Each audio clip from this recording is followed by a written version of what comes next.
Hi, I've recently been painting up this Hoth-themed rebel army for Star Wars Legion.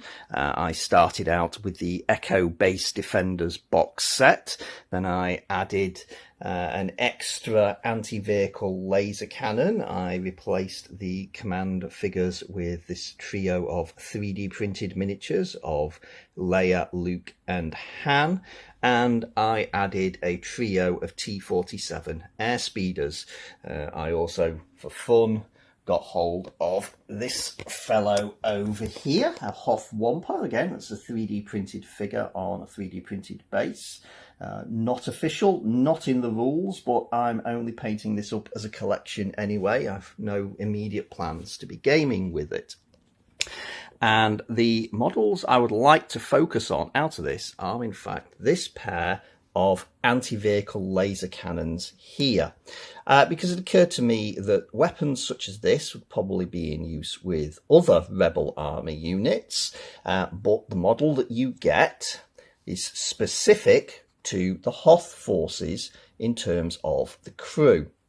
Now, I have seen images where people have just taken this exact kit and they've given it a paint job and the crew a paint pattern that is more representative of a more temperate climate. So it matches, if I just get one of the more standard Rebel figures there, it would have this sort of scheme for woodland. But I decided I wanted to go a little bit further than that, because no matter how you paint these figures up, they're still got sort of the cold weather gear on, which marks them out as different, and I want this pattern of uniform on my gunners.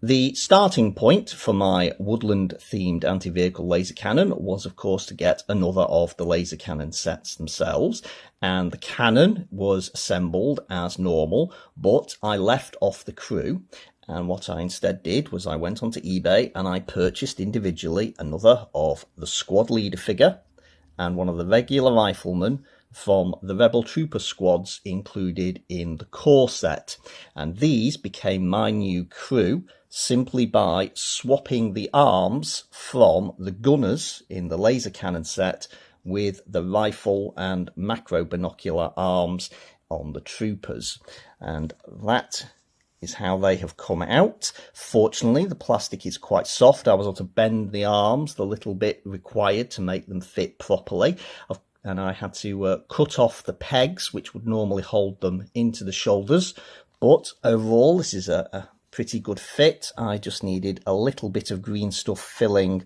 on this arm here. Other than that, they went together perfectly. And now I'm at the point where I want to apply some more details to the base of this model. The basing of the model is actually fairly simple. For the most part, it is just the same sort of sand that I've used on the other figures for the temperate climate paint schemes. The exception being that I decided to add a couple of storage containers to add a bit more detail. And these containers are made from things like this. This is a little sort of plastic protector for leaded integrated circuits. I got a big batch of these off eBay in various sizes, and I've used two of the ones intended for 8-pin devices.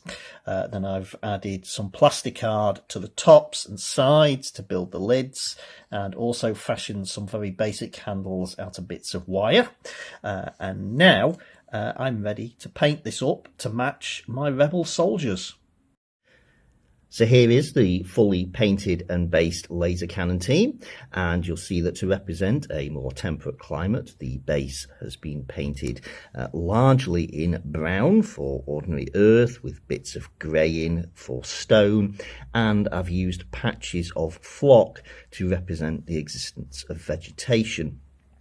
Of course, the crewmen themselves that I took from the Rebel Troopers instead of the veteran crew that come with the cannon also have uniforms matching a temperate environment with disruptive pattern material that is painted in a variety of greens and browns. And this can now become part of my Star Wars Legion rebel forces as a support choice.